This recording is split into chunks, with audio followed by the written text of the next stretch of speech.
Imagine an early morning in an industrial area on the outskirts of Palermo, Italy.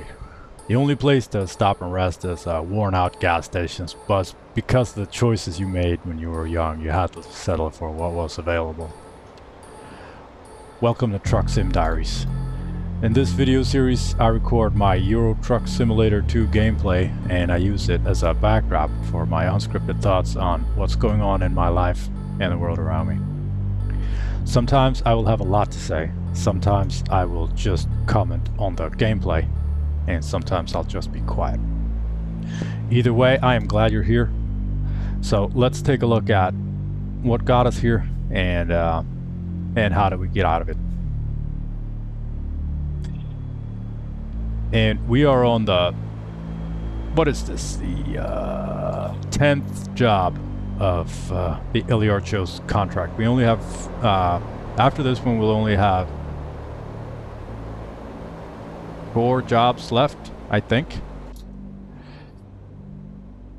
We're gonna take some fertilizer with us back to Kalamata. And let's take a look at the map.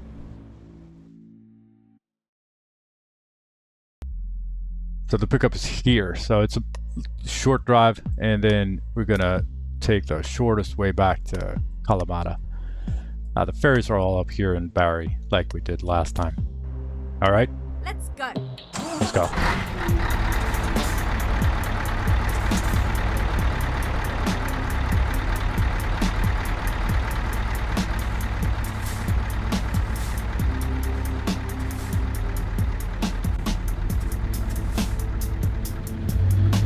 Go straight on.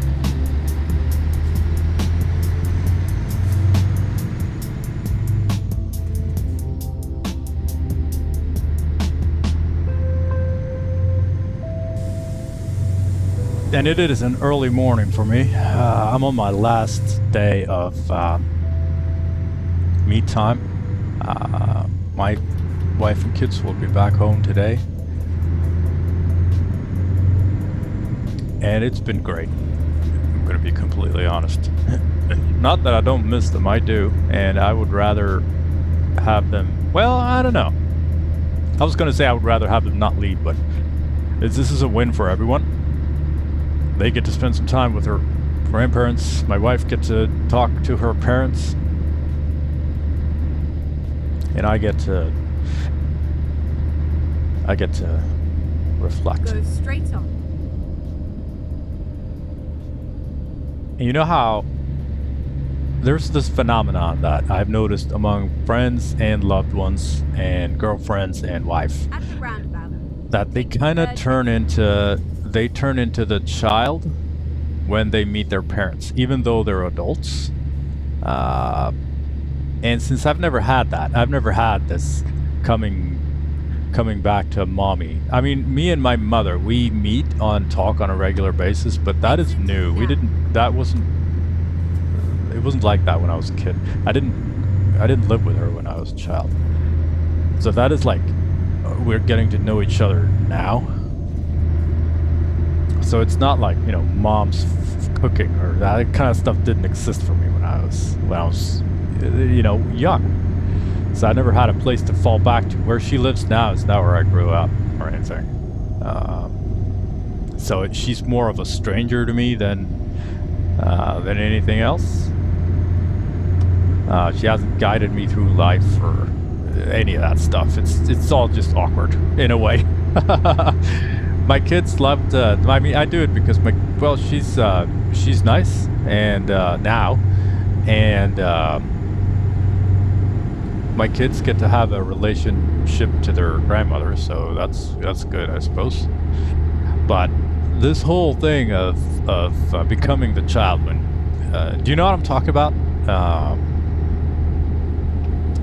Like, people can do weird things like scoff at the food or just stand up and leave from the table. It's not like that exactly, but that's kind of what I'm talking about. How, you know, for me, it's always been weird because I visit strangers with my loved one, who is their child, and they act like you don't act when you're visiting strangers. So it's for me, it's always a little awkward to be like, yes, please, thank you. And they're like, scops. It's just little nuances that are just pretty alien to me. But yeah, I guess it's all good. But I would, honestly, I would rather avoid it altogether. So it's best for everyone if I just stay home and take care of the cat. Plus, I get to have this this recovery time.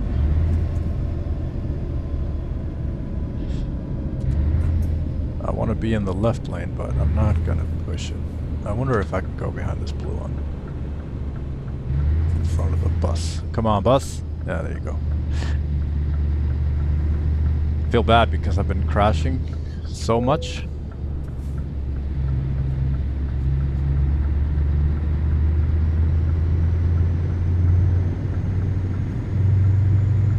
Oh, my blinker is all broken again.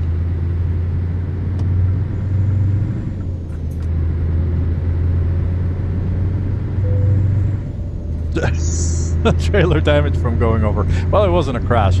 Sometimes we get damage when going over bumps. It's just bugs in the game, I guess. I don't know how to avoid it. So yeah, they will be back in a couple of hours, so I'll be able to record this, and then I'm gonna try to...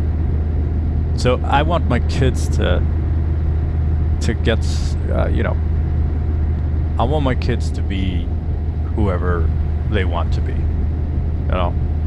But I also want to give them the opportunity to kind of, you know, try to enjoy my culture, so to speak. And it's my culture. Is a little all over the place. It is heavily influenced by hip hop, because that's always been like a huge part of my life, and everything that comes with hip hop culture. So. My daughter is 9 and my son is 6. So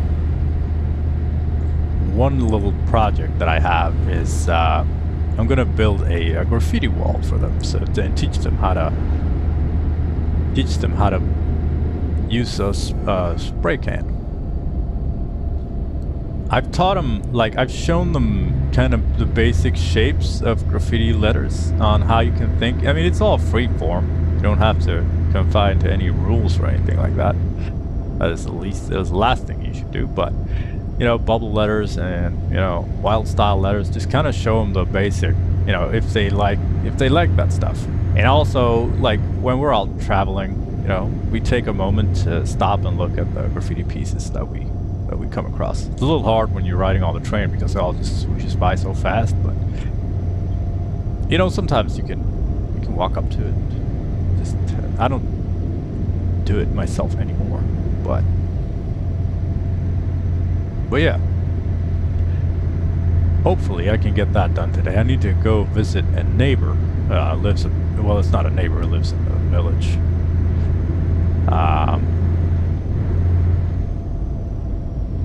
Keep right, and then exit right. He's got some material that I need to kind of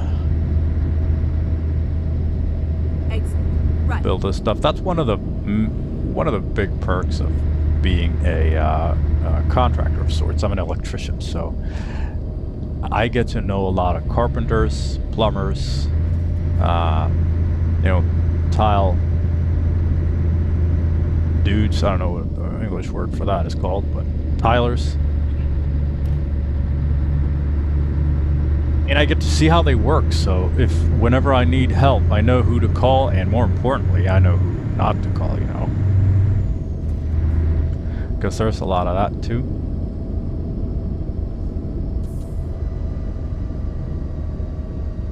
So that is on my to-do list, but I don't know. I don't know if it'll work. I don't know if their hands can, you know. I remember getting tired in the fingers from holding down the cap, but we'll see how it works for them. It's also been like 20 years since I last did it. So, and even more than that. So, Get ready to turn left. I'm not a graffiti artist or anything. It wasn't, you know, Turn left. well, anything like that, but.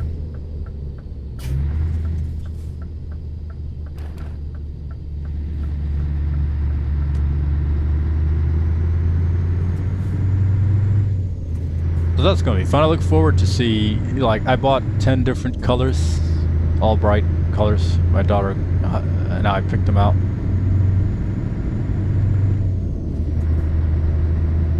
And yeah, I look forward to seeing what they make of it.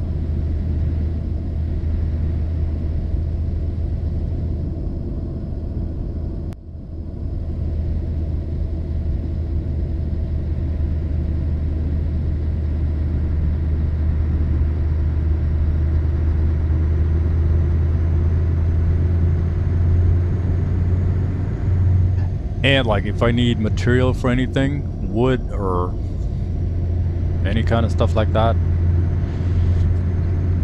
it's of course a lot easier for them to come by that shit because there's so much, you know, left over after construction work. Like getting odd pieces and stuff like that, it's just like I get a lot of the electrical material kind of. Eventually you're gonna have some stuff laying around. And also have contacts so you know how to get it for the cheap. So we can kind of trade, you know, help each other out.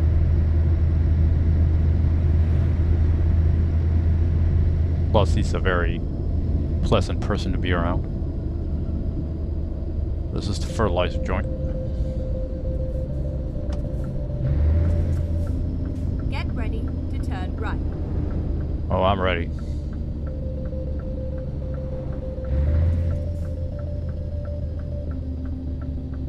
Turn right.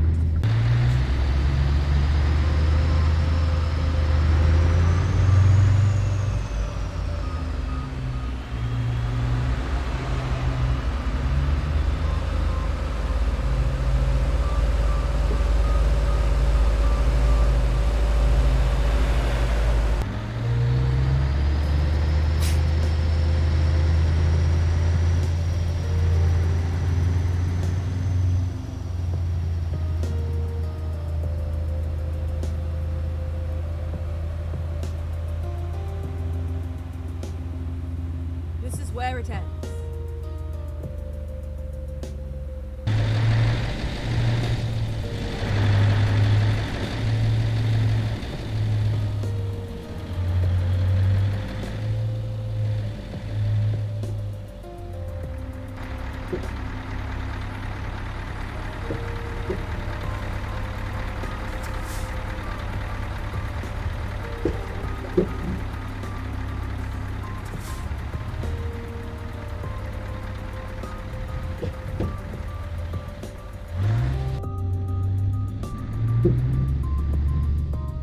Man, I'm not familiar with this yard.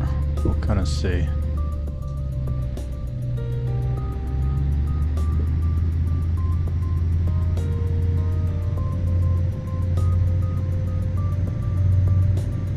Pickup should be just right up here.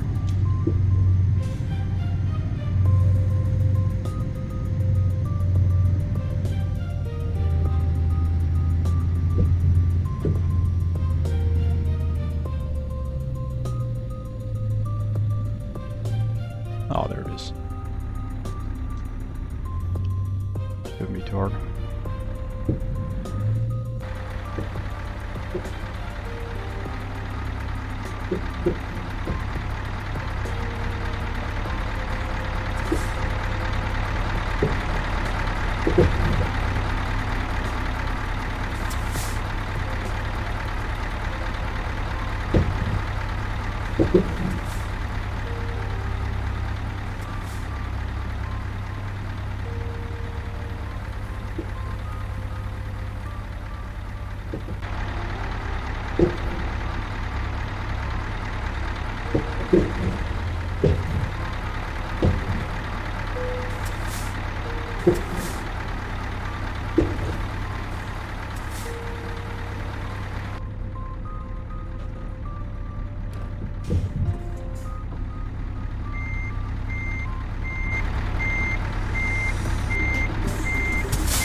This should do it.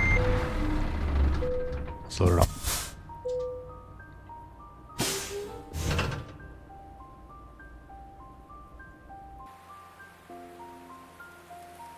All right, Let's do this. let's do this.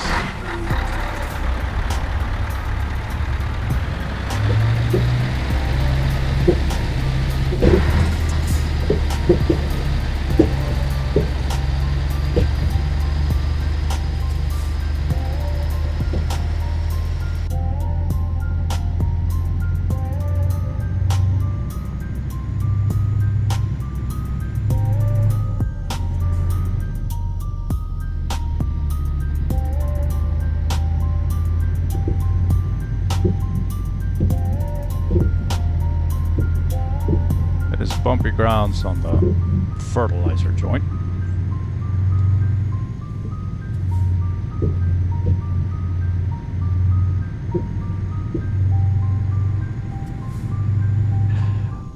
All right, we're going to go for 1,538 kilometers. We got 401 kilometers of fuel, so we're pretty soon going to need a fuel stop. Rest is in 7 hours and 47 minutes. And ETA is in-game time 26 hours and 37 minutes, and that'll amount to about a little over 1 hour and 30 minutes of real-world driving.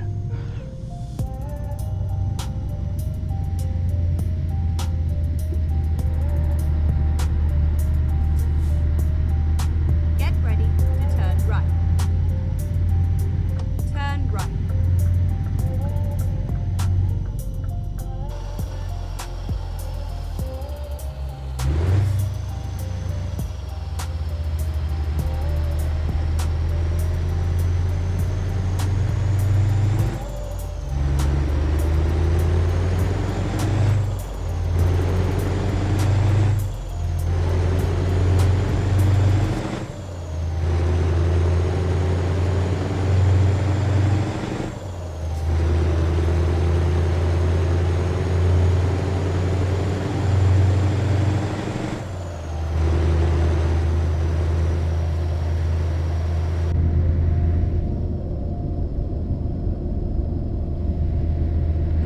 And it's good to see something other than Greece. It's like I've forgotten what the rest of the world looks like because we've been in Greece for so long.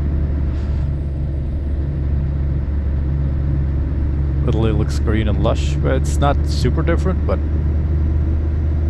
you know, houses look a little different, cities look a little different. I like the variation. And like I said, we only have, this is job number 10, and we have got 14 jobs in total for the Eliarchos contract. After that, we're going to pick something else, and I'm going to do the same thing. What I did is I asked ChatGPT, I basically gave it a prompt that's like, make a realistic contract that is, immersive and fitting for the region. Pick a city anywhere in Europe and kind of make it all work from there.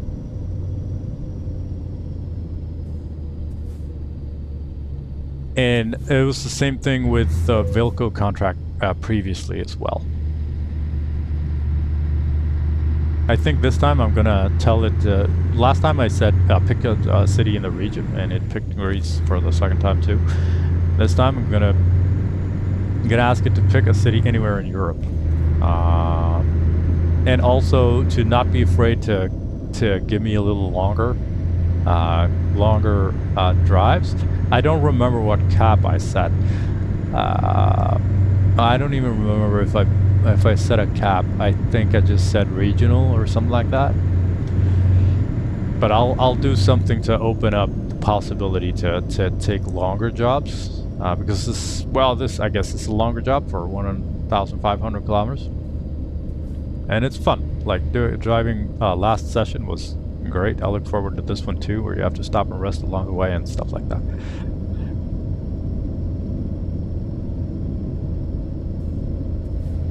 So we'll see what we get. Caution. Please mind the speed limit. Yeah, we might pick Greece again. It doesn't know. Well, it knows, but if I tell it to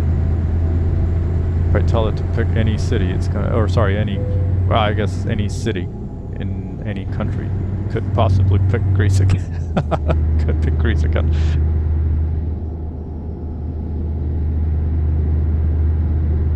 I'm gonna ask it to make the first job from Eliarchos, so the last thing we do is take a trailer full of olives out of there. That's gonna be the last Eliarchos job for this. And also I tell it what kind of trailers I have available, and to make the jobs realistic, meaning according to each country's import and export statistics, so that it's kind of what's the word I'm looking for, like immersive. Not that the cargoes in this game are like every country in Europe exports every cargo available in Euro Truck Simulator. I mean, it's not unrealistic to export a I don't know, Volvo wheel loader from Poland, even though they're made in Sweden. It's just a commodity, it's just a product. But like, if it can, it's fun if it, like, for instance, for this job, like, we're taking fertilizer and hydrochloric acid and pesticides and seedlings and olive oil and stuff back and forth from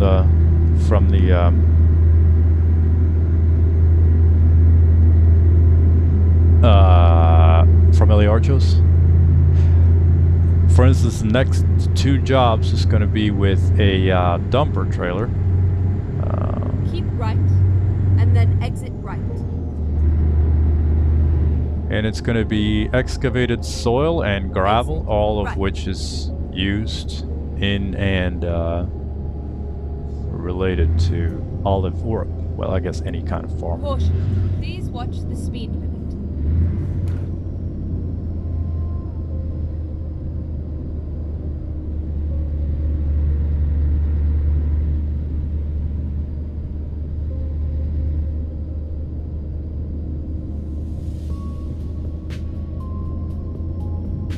Caution. Please mind the speed limit.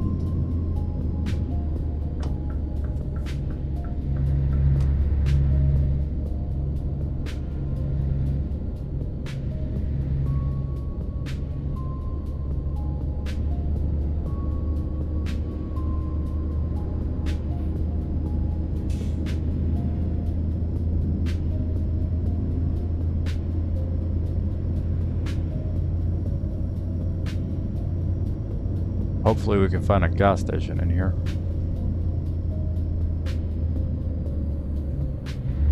Go straight on.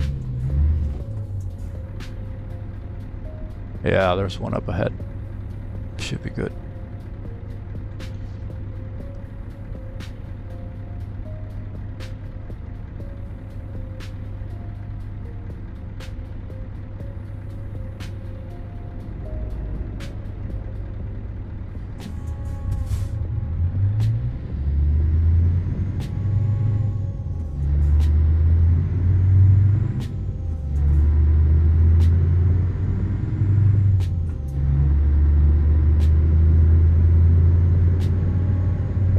get there though.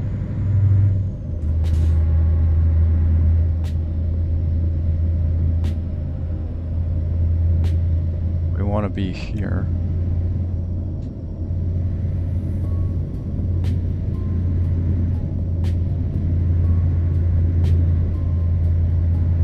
Oh, here we go. Go straight on.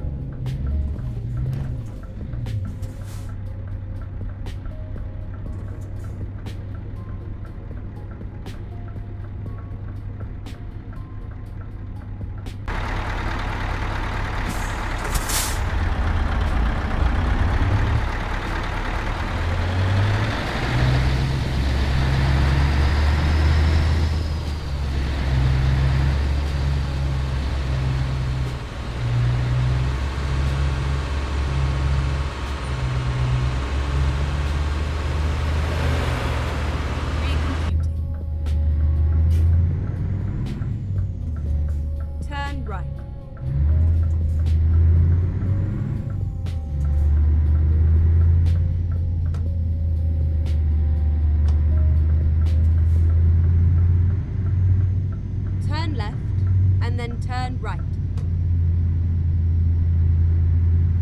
Turn right.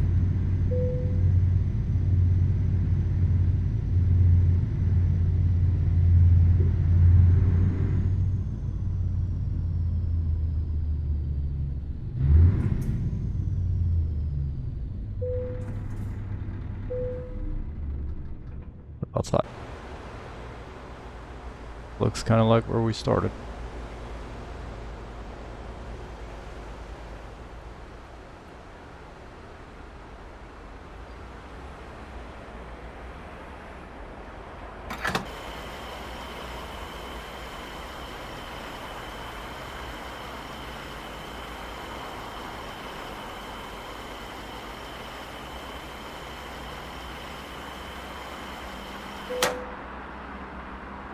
$629 It doesn't have the biggest fuel tanks in the world.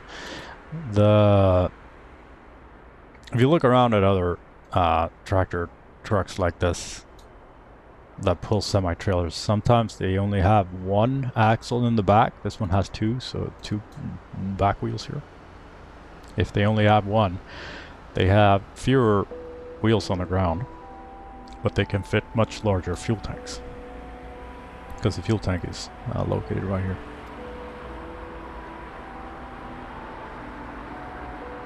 Pretty cool. Let's go.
Go straight on.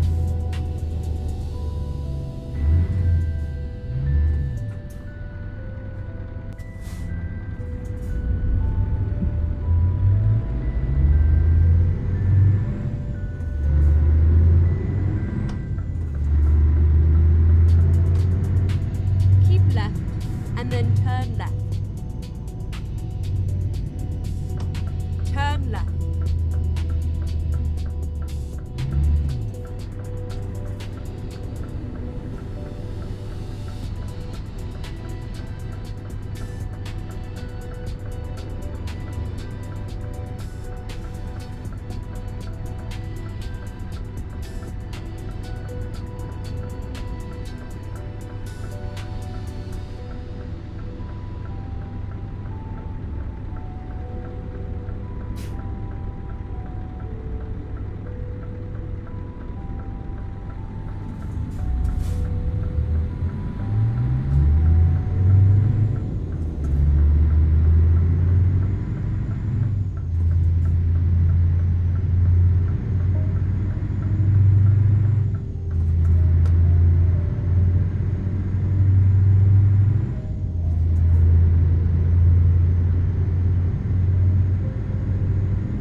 getting ready Go for straight the on. shortest. I think this is the shortest ferry ride in the Keep game. right, and then turn right.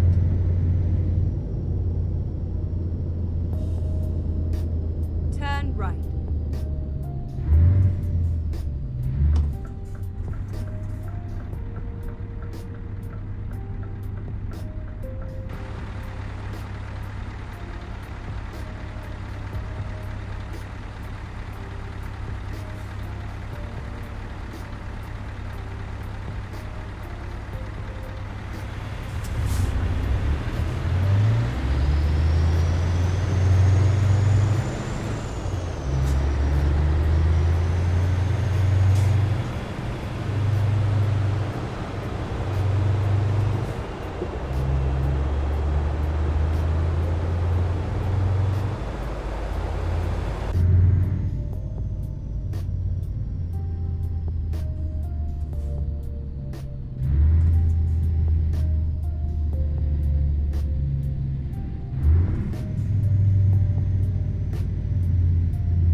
Find a new route.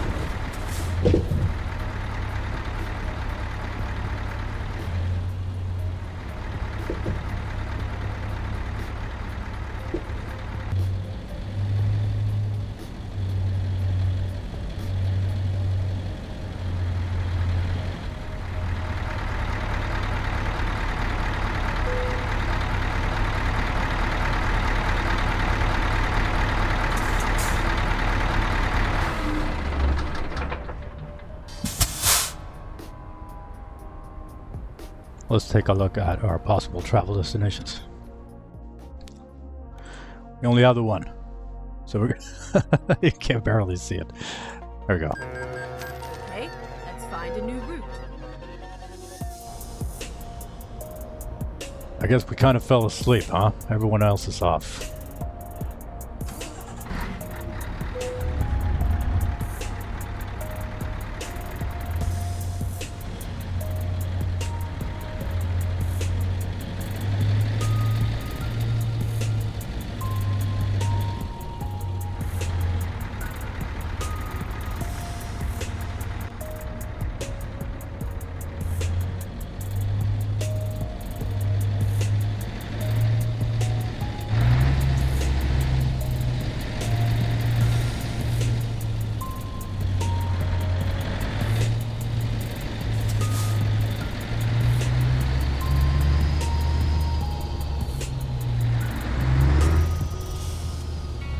Alright, a message from the editing room. Unfortunately, I got some lost footage. There's about an 8-minute gap, so we're gonna jump just to the next sequence. Sorry about this. Let's keep going. Alright, next question. Oh, this is a young man. Is from the subreddit Ask Men Advice. I keep falling in love with women I talk to. Is this normal? For me, yes. That depends heavily on like where you are in life. I mean, I don't fall in love with every woman I talk to, of course not. But I've been in that situation when you're looking for someone, you can get very lonely and very Keep right, and then exit right. You have this need for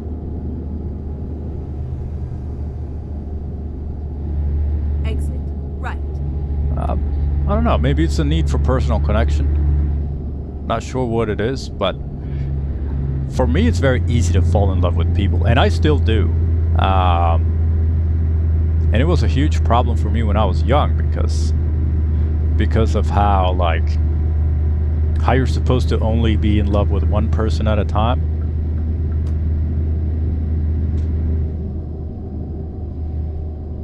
I don't work like that. Caution. Please watch the speed. And it was a huge issue for me that I didn't really sort out until I went to therapy. Because I think I told you this before, like in some episode 100 years ago, but I was operating on the principle that you're supposed to only be in love with one person at a time, right?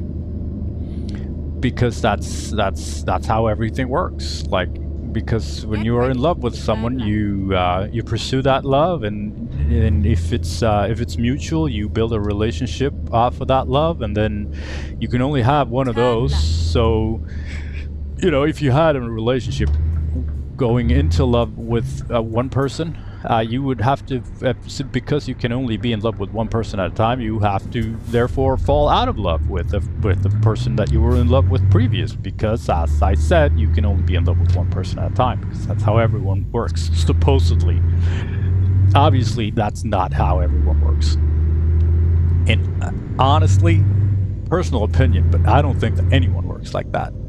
They might think that they do, and you can control your emotions in a manner that you will not let yourself pursue the love that you feel for anyone else.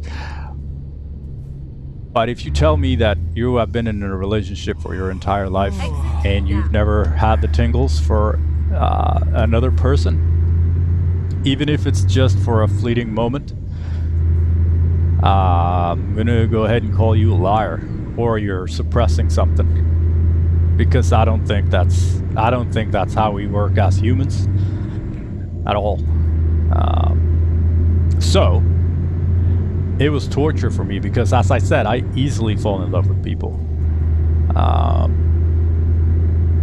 and that sent me into like this crisis mode, right? Because I can't fall in love with someone else. I've got a person, and what my therapist taught me was that these emotions, and I'm going to keep going back to this multiple times, your emotions are yours to keep, and they're fine. You cannot control what kind of emotions that you have, but you can control what you do with them and how big of an impact they have on you. So if you just go ahead and own your emotions and let them be there, sit with them, don't try to fight them,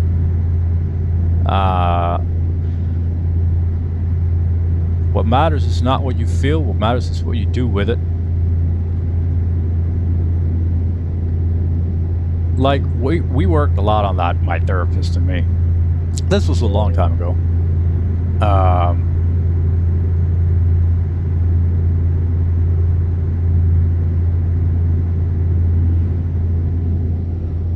So instead, just let yourself have these emotions and even enjoy them for what they're good emotions. I mean, being in love, like feeling that little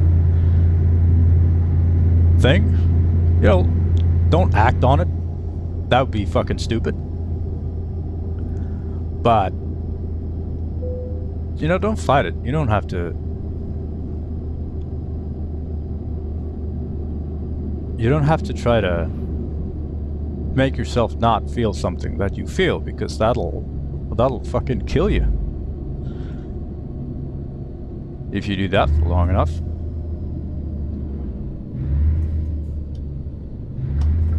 We need to rest.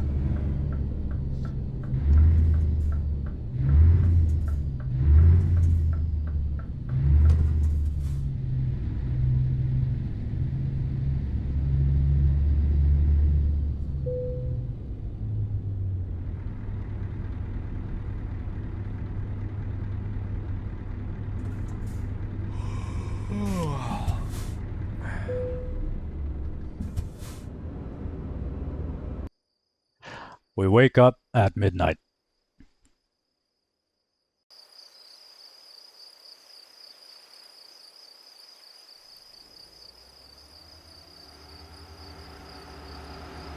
Along a desolate highway or road.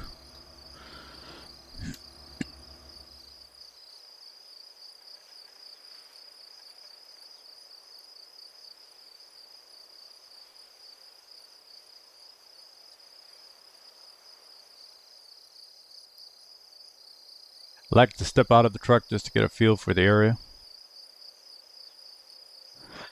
If it were me,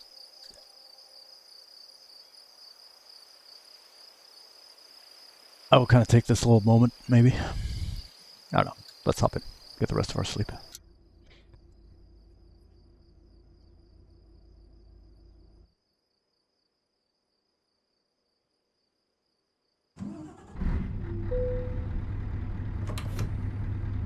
And we're good for fuel, so it's early morning now. We're at 4:30, so we're gonna catch a sunrise moving forward.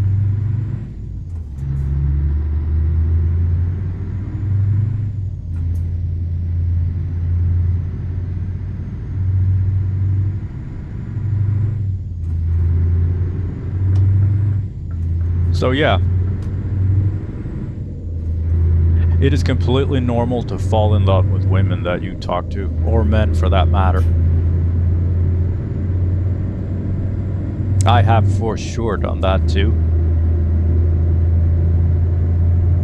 And you need to allow yourself to have these emotions because they're great and beautiful. It means that you like a person.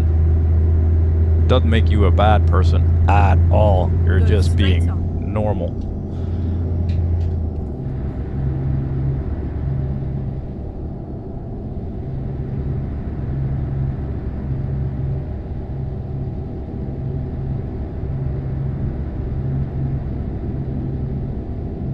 However, you need to know that not everyone has thought this through fully. Like I said, I think everyone is...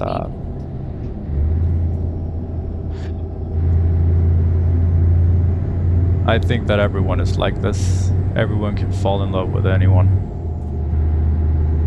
Even if it's just a thought that goes through your head real quick, it's perfectly fine. It is perfectly normal. You are doing fine. You don't have to pursue it every time. You don't have to make anything of it. Most of the time, you shouldn't. But the emotion is perfectly fine.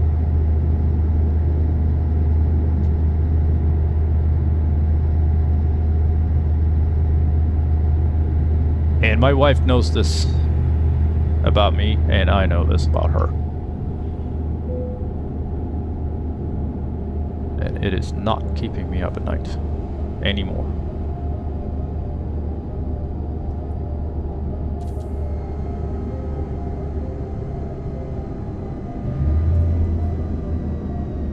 At the roundabout, take the second exit. This is a bit of a situation.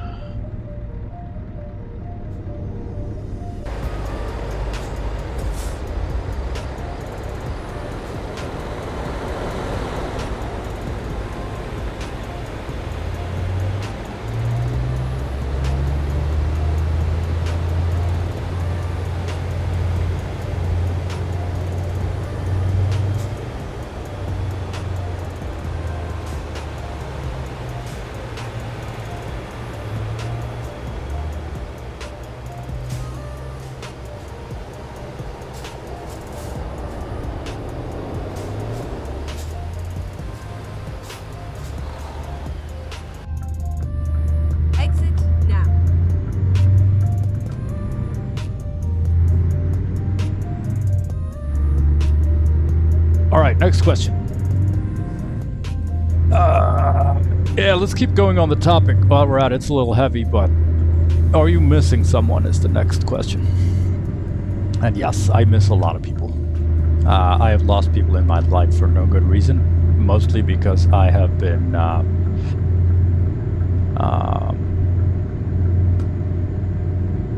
like I just talked about, unable to know what to do with my emotions. And I am a very emotional person.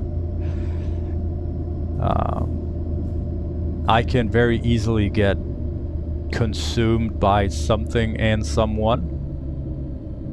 At the roundabout. And a lot of times it, you know, I burn intensely and then I burn out. This goes for friends and people I've been in love with. And the thing that the thing about the way I love people is I tend to fall in love easily, but it's very hard for me to fall out of love. So there's a lot of people that I have never truly fallen out of love with. I'm not, constantly going around missing people that I'm actively in love with. But it's like there wasn't, I didn't reach the point of being like obviously out of love with someone. And that goes for both like spouses and friends that I've had this like intense friendship with. I, for one reason or another, burned out or lost them for other reasons. And that could be things like when I feel very intensely for someone.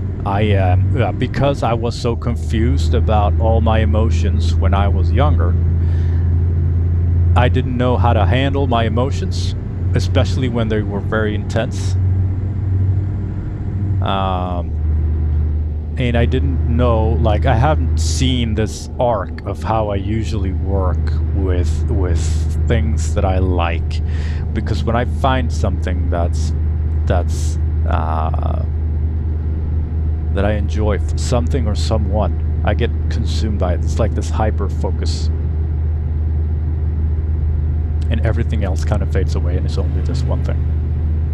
And it's a great thing, like, but it has its problems, because like I said, everything else kind of fades out a little bit, and that's Keep not right, really sustainable. And then exit right. It's one thing if you don't have any other obligations, then you can that's how I lived for like the first 30 years of my life. But it left a lot of things that didn't give me any closure. I don't believe that I can like revisit things and get closure, like friends lost or love lost. I don't think that I could revisit it now to get some kind of, I don't want to go on like some kind of closure,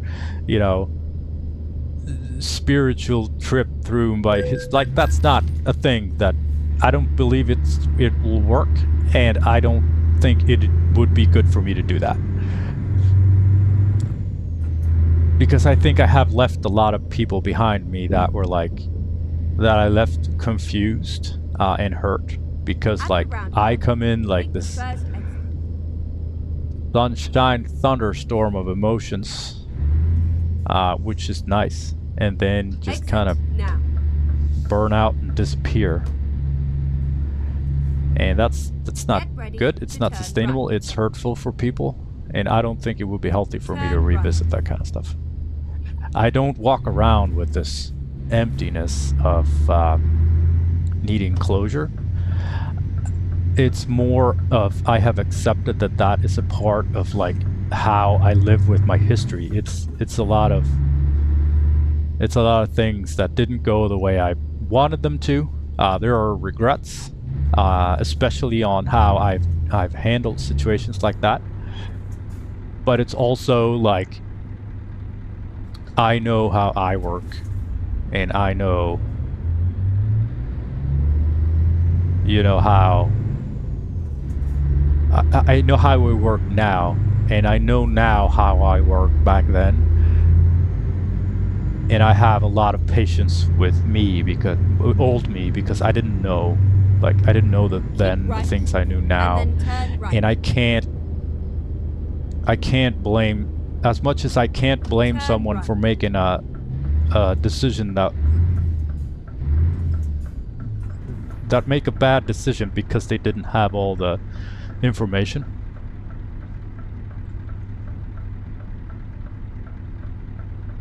Like,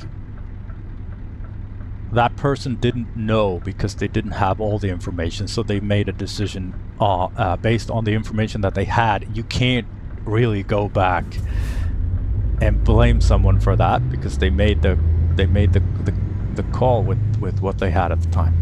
And as much as that is true for everyone else, it is also true for me. Like, I try to take care of old me as much as I can because no one else did. Go straight to That's not entirely true, but a little bit.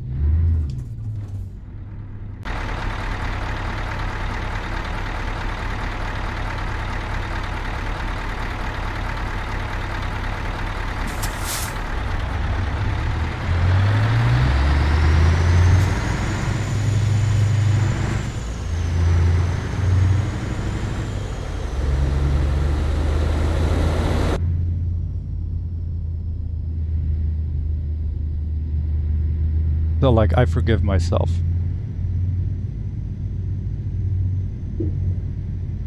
Because I also know that, you know,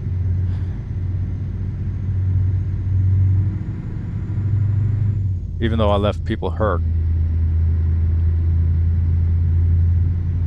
it was not my intention to hurt anyone. I haven't been a monster or anything. It's nothing, you know, nothing crazy. Just at the roundabout. Take the third just a bunch of exit. stuff that I could have handled a lot better than I did, but I did the best I could with what I had, so there's that. But I do miss a lot of people. Well, maybe not a lot of people. I miss a handful of people. Exit now. It's not like I've been surfing through hundreds of people through my life, but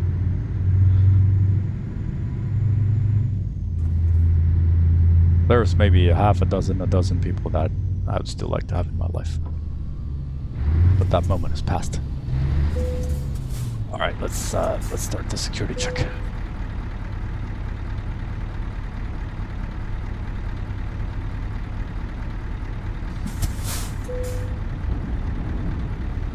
Whew. We made it. But didn't find the bricks of cocaine. Just kidding. Never mind. I'll find a new route.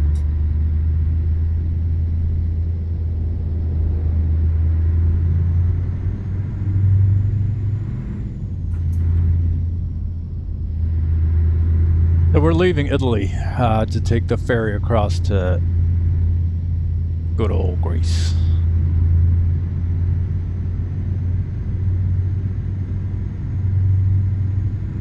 We'll probably miss a lot of the daylight. We'll see what kind of times we're at when we.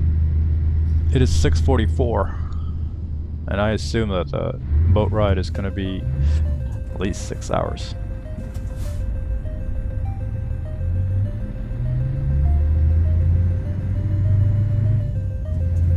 Recompute. Never mind. I'll find a new route.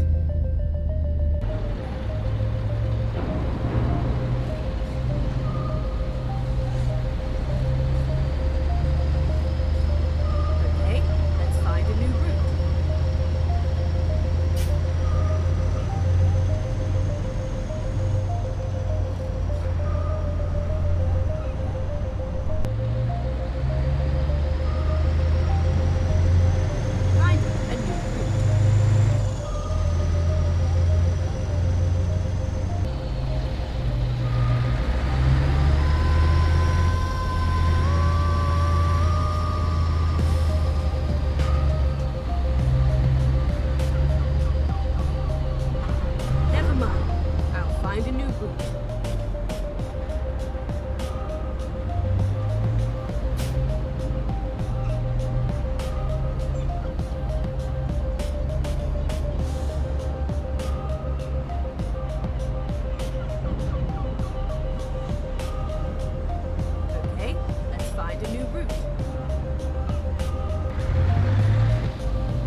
Alright, let's get out of here. Let's see, we're going here. Or here. We're going to Kalamata, so Patras would make sense, right? I don't remember. Oh, well, let's give it a shot. Recompute.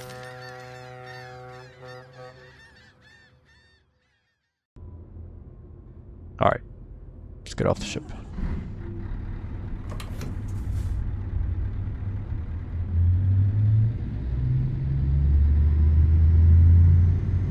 When I was a kid, in 1994, I think, I was a wee little lad. I think I was like 12 or 11. There was a cruise ship that sank outside in the Baltic Sea, and like I think it was like 1,000 people that died or something. It was the Estonia that went down.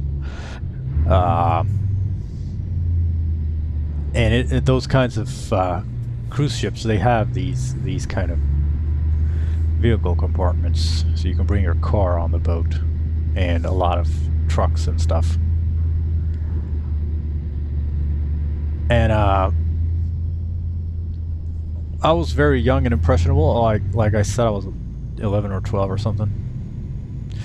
And the idea of being on a ship like that, like the idea of drowning in a cold ocean, it doesn't scare me really. I mean, it's of course horrific. But on the other hand, like dying in a car crash is also horrific. Like the thought of drowning in a dark sea is not more scary than dying in any other way. However, being on a ship like this, like the Estonia,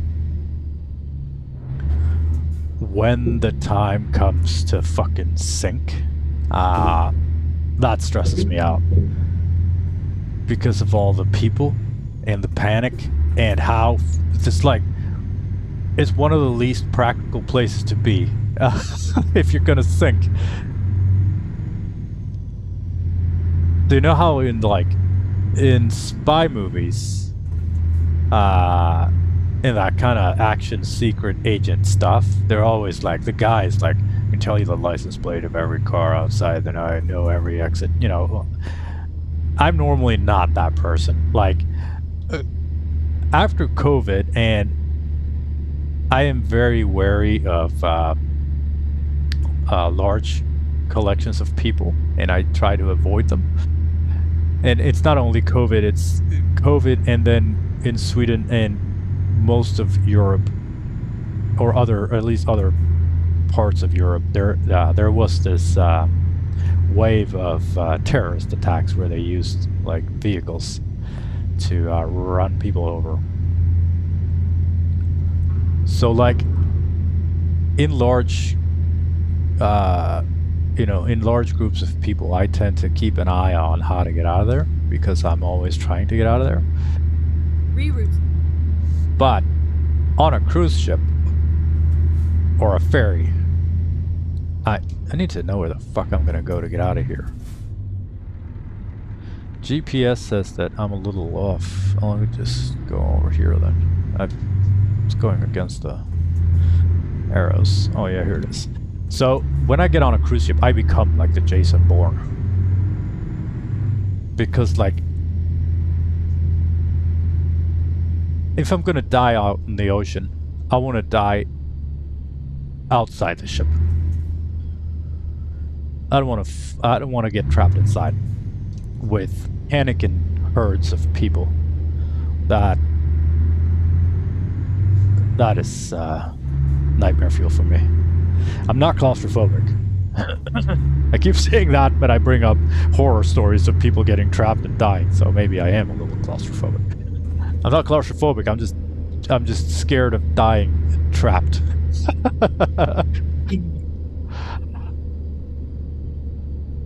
Yeah, so those big metal coffins, and it's so many doors and so little windows. And so many people cramped into such a tight little space. Gives me the icks.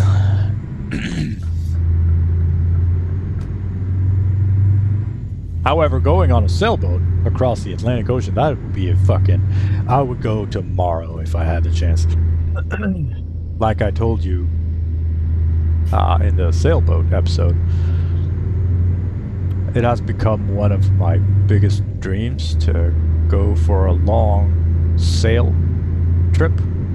I'm probably never going to do it because I don't want to be away from my family for that long, and my family wouldn't want to go with me, so I'll probably just never do it.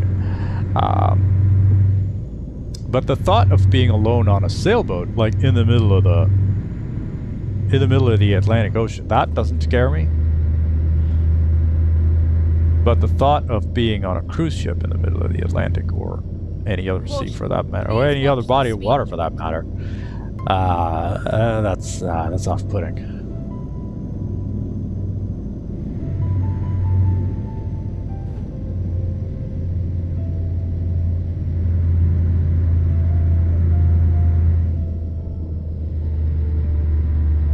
Alright, so it's 2 in the morning, so we're gonna catch another sunrise. Sunrise Drive. Maybe that'll be the title of the episode.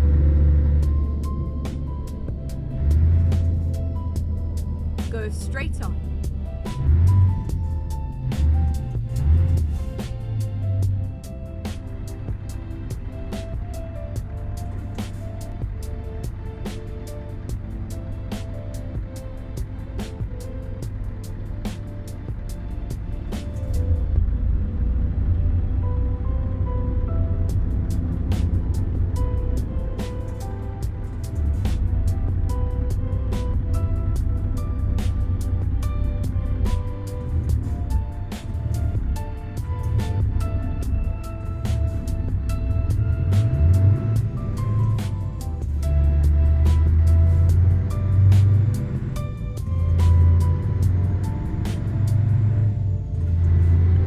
We don't have that much further to go. It's 217 kilometers. It's going to be like 10 or 15 minutes or so. So I forgot that the ferry eats up so much of the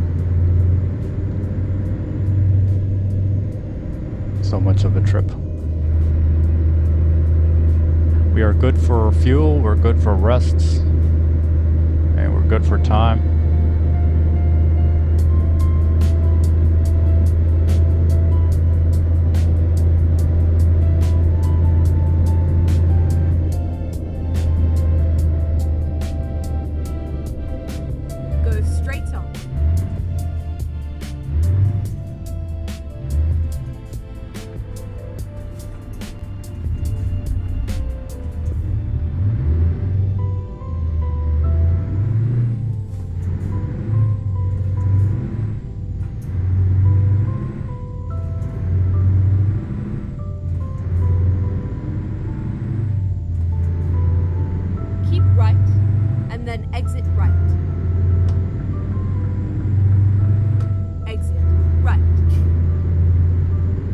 But we do have time for some more questions.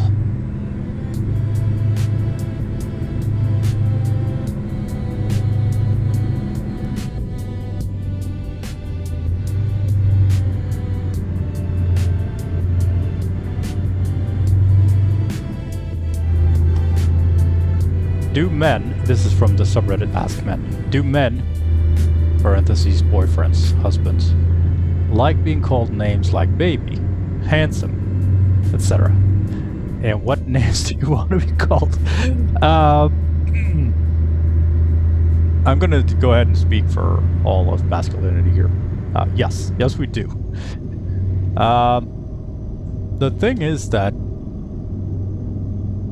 no one ever tells us this stuff. So, like, if you give a man this is an old truth that I have to insist on it being true, actually, that men are in general so starved for compliments and you know, being treated sweetly. But we very much like it, even though we might not show you because it's so awkward, because it's so keep right and then continue. It happens so rarely. Like I'm not go straight a supermodel by any stretch of the imagination. I'm doing okay, like, I think. I don't fucking know, like, that's the thing. Men are so starved for positive attention that whenever we, like, I think I can remember all 6 compliments that I've ever received in my entire life. And then continue straight on. So these kind of things, yes. Go straight on. Yes, we do enjoy that. Sure, there are a bunch of guys who get this, like, regularly from their spouse.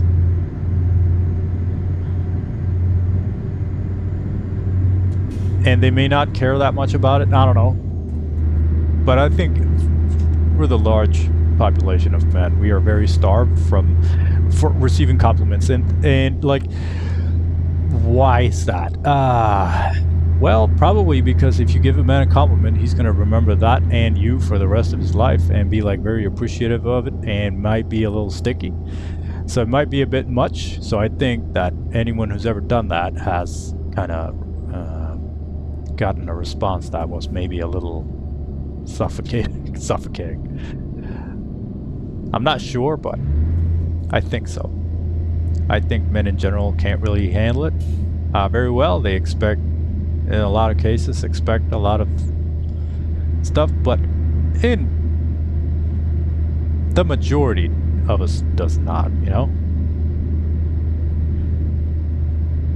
We're gonna appreciate it because rarely do we ever get compliments. But as we can see with, you know, men making women feel uneasy and unsafe, it doesn't take a large group of men to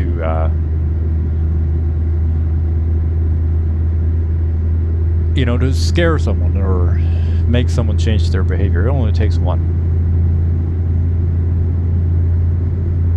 So I can kind of see where it comes from, but it's sad because a lot of guys deserve a lot better than never getting to feel appreciated.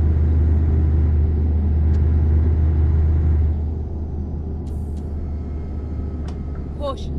Please watch the speed. Like, there was this guy at work, a Kurdish guy, I've talked about him before, who was great. He quit his job, or like he switched, like moved. And he didn't tell anyone, he just kind of up and left. So all of a sudden that guy was just gone, and it was a little sad because I really liked him. Anyway, get ready to turn. Oh, once, like, we were just having this quick interaction. He was like, it was when I had grown my mustache for the first time. He was like, "Oh, you look exceptionally good today. What's different about?" Like, you couldn't tell that it was the stash. And I was like, just that little thing, for someone to say that, it made me so happy. Like, and I remember it vividly. Like, this was months ago. But yeah.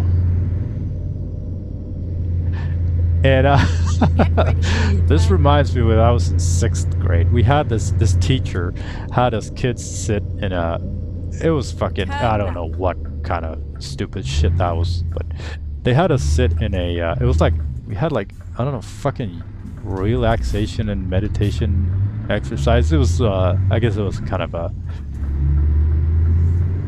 you know, that type of teacher. Anyway, she was doing a social experiment, I suppose, because she had us, the whole class, sit in a ring on the ground, and we were supposed to tell the person next to us, give them a compliment. The idea is good, but the execution of it was poor because how like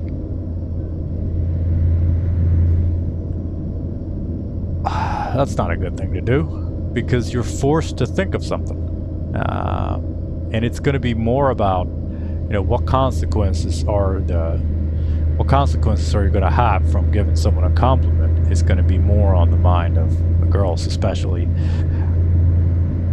because of the situations, because of how things work, I suppose. And more about the compliment, because I remember the girl next to me, Charlotte. She told me, I remember what this room smelled like. She was like, I could tell that she was looking like a lot of the other kids. They were like, when they were giving someone a compliment, they were like, "You have nice socks," which is like, yeah, all right, that's a cop out, but you might as well. And Charlotte told me that I have nice eyebrows. And it's also like, just pick something neutral. But I remember it so vividly because it was one of the 5 compliments that I've gotten through my life. And I kind of went through my life thinking that my eyebrows are a little bit higher standard than everyone else's. I was like, I don't know what she liked so much about them. And that was in 6th grade. And I still kind of think that I have, I think I'm a bit of an eyebrow guy myself, but it's ridiculous. She was just trying to protect herself. But she boosted my, self-confidence with my, even though I knew that she don't give a shit. I still was like, yeah, maybe, I am a bit of an eyebrow guy. It's me and my eyebrows are gonna... Oh, this is fucking stupid. Turn left.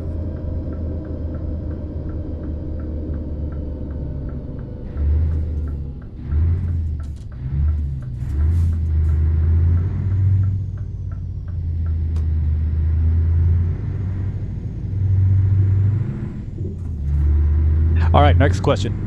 This is also from the subreddit Ask Men. How early in the relationship can I bust out the Lord of the Rings extended edition? Day 2, bro. Like,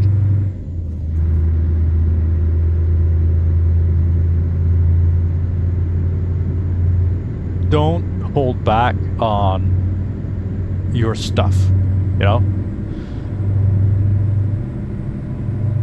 It can only help in every way possible. Like, if you have something, this is supposed to be nerdy with Lord of the Rings stuff, but like, if you have something that is a part of your identity,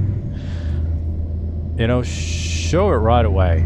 Make it, wear it with pride, and don't hold back on that kind of stuff, because if you start building a relationship, even if it's just in the early parts of it, and then you want to kind of, bring those things out later, chances are that if there's, like, because if you're dating someone that would react negatively to something like that, you would want to know. Caution, please watch the speed limit. You would want to know that ASAP. Like, that's why I say day 2, because if you're only after to get laid, then you don't have to show, you don't have to show them your Lord of the Rings extended edition DVDs. Turn right. But if you're gonna make something of it, even if it's just a short fling, you would want them to be interested in you for who you are, with all that comes with it, right? And that stuff is important. And because you got in the situation of, like, having a relationship, which is the question here, obviously you've done something right, so chances are that they're gonna like you for it. And never stop, never put them away because of someone else, like your partner or whatever.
All right, here's a quick question. We're almost there. What, this is a little lighter one, what brand has never let you down?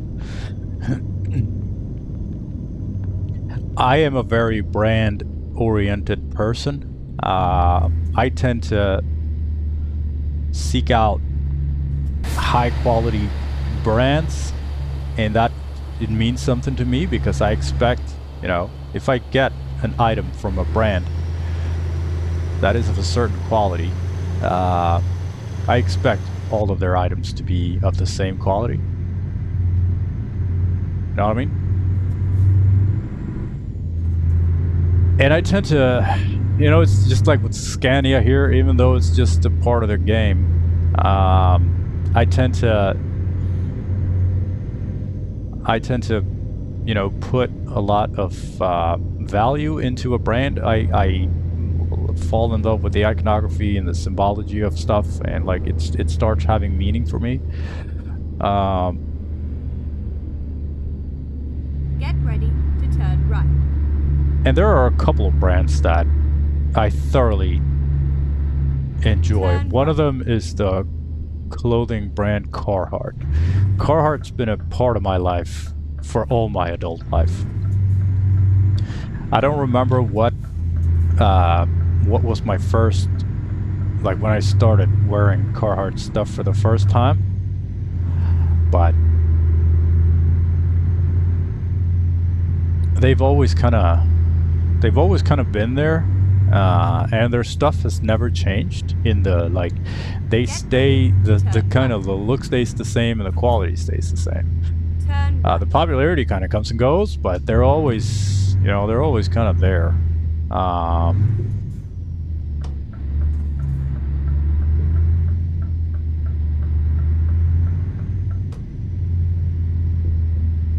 Bring the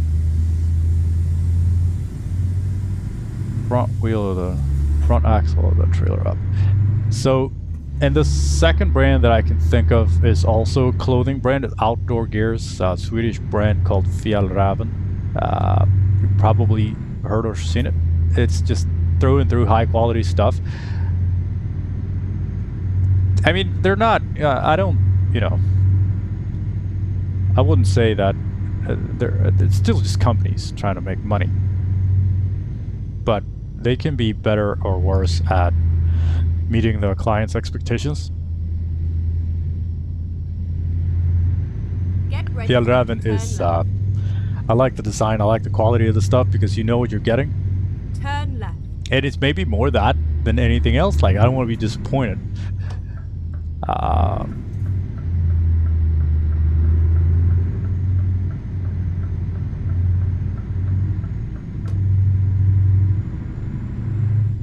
Because I don't mind paying premium prices for stuff. I'll just buy less stuff of higher quality. That's how I want to consume.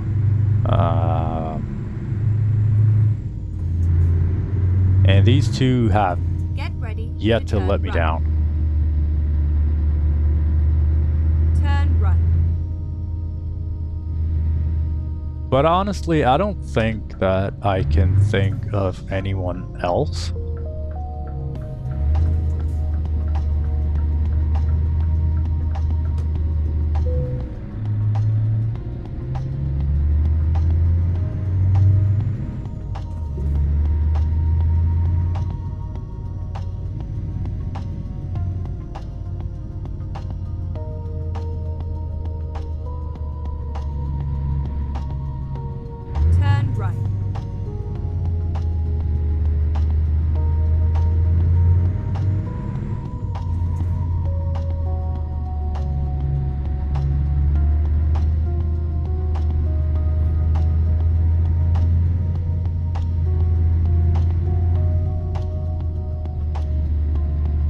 Alright, that's it. It was a nice ride. It was a nice ride.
There we go. I don't know what happened here. Planned was 1,128 kilometers. Real was 760 kilometers. I wonder if the planned was a different route with the ferry than the one we took.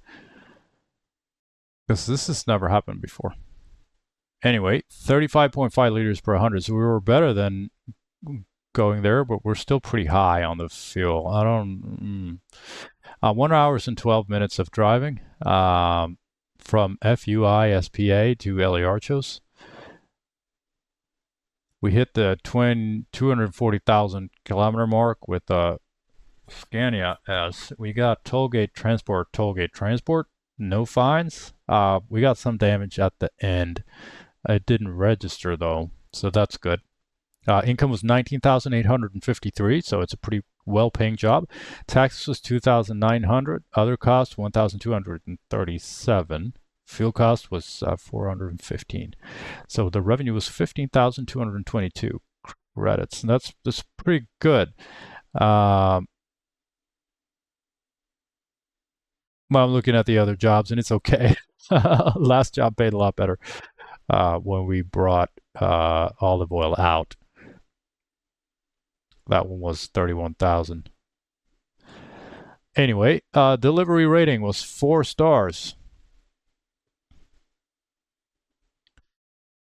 5 out of 5 stars for damage, 3 out of 5 stars for distance, 5 out of 5 stars for fine, 5 out of 5 for fuel economy, 3 out of 5 for mass. So, let me just write down this revenue here. We got 4 jobs left. 2 back and forths. And then we're done with the Eliarchos contract. Thank you for taking the time with this. I really appreciate it. Take care of yourself and make smart decisions. You are important and you need to last for a long time. Bye.